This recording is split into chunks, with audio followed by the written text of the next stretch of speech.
Definieer die term fotoelektriese effek. Die fotoelektriese effek is die proses waarby elektrone, ook bekend as fotoelektrone, vanaf 'n metaaloppervlak vrygestel word wanneer lig daarop skyn. Rooi lig, blou lig en groen lig word gelyktydig op 'n kaliumplaat geskyn. Elke kleur lig bestaan uit 'n enkel frekwensie. Twee maksimum kinetiese energie van die vrygestelde elektrone is moontlik, naamlik 6,96 mal 10 tot die mag minus 20 joule en 2,65 mal 10 tot die mag minus 20 joule. Elke vrygestelde elektron het slegs een van hierdie maksimum kinetiese energieë. Watter kleur lig is verantwoordelik vir die vrystel van elektrone met 'n maksimum kinetiese energie gelyk aan 2,65 mal 10 tot die mag minus 20 joule? Die korrekte antwoord, groen. Duidelik jou vorige antwoord. In die sigbare spektrum sien ons dat die frekwensie van lig toeneem vanaf rooi lig aan die linkerkant met die laagste frekwensie en dus die laagste energie, tot by violet lig aan die regterkant met die hoogste frekwensie en die hoogste energie.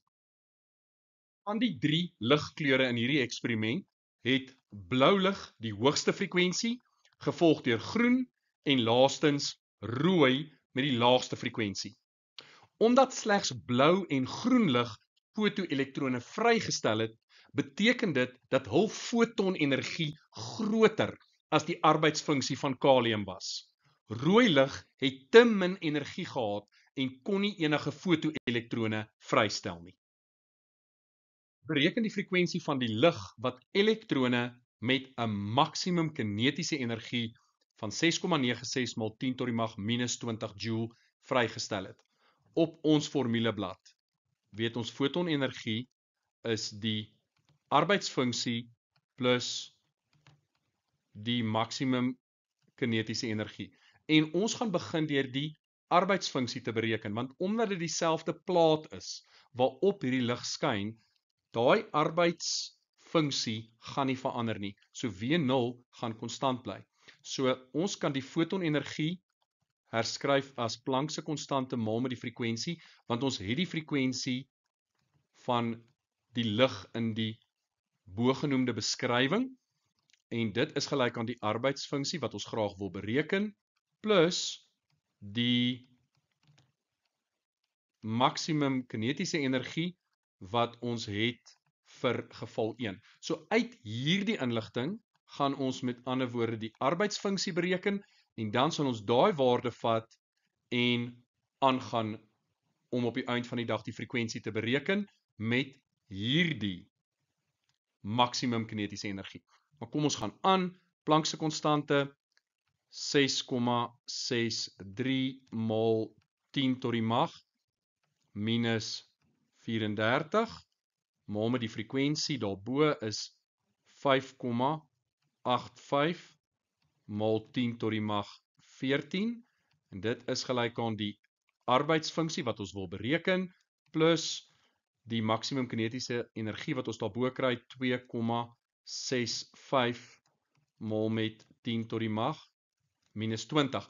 En dit gee dan vir ons 'n arbeidsfunksie waarde van 3,61 maal 10 tot die mag minus 19 joule.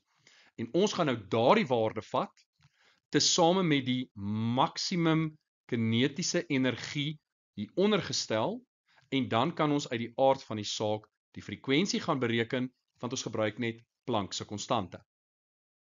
So, Planck se konstante maal met die frekwensie waarna ons op soek is gelyk aan die arbeidsfunksie wat konstant bly, want ons is steeds besig met die kaliumplaat, plus EK max, en ons gaan nou hierdie waarde gebruik wat hulle vir ons gegee het. So Planck se konstante 6,63 maal 10 tot die mag minus 34 maal met die frekwensie waarna ons op soek is gelyk aan 3,61 maal 10 tot die mag minus 19 wat ons sopas bereken het, plus daardie waarde 6,96 maal 10 tot die mag minus 20. En dan kan ons 'n frekwensie bereken en dit is 6,5 maal 10 tot die mag 14 hertz. Die intensiteit van die rooi lig word verhoog, terwyl die intensiteite van die blou lig en die groen lig dieselfde bly.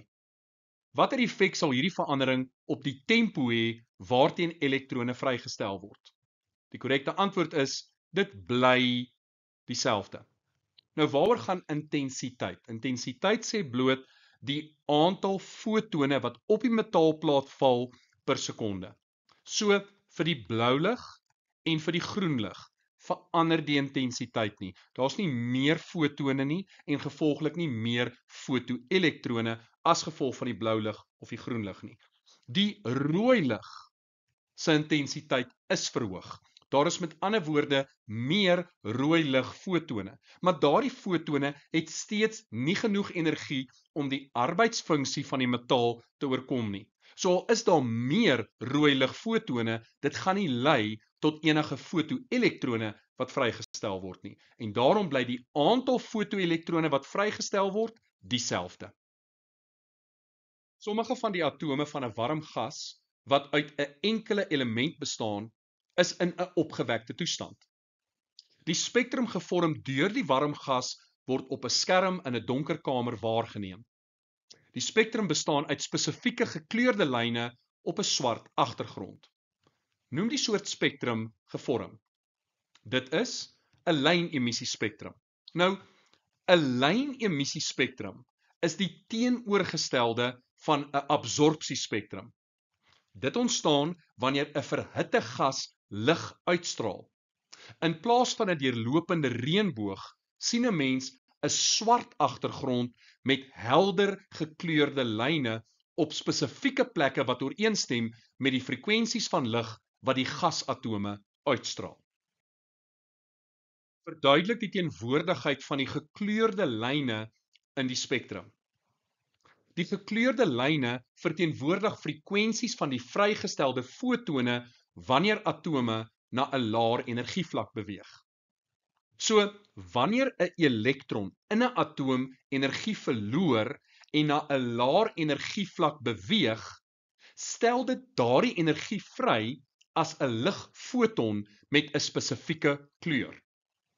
Elke gekleurde lyn in die spektrum wys dus 'n spesifieke frekwensie of kleur van lig wat deur die atoom uitgestraal word.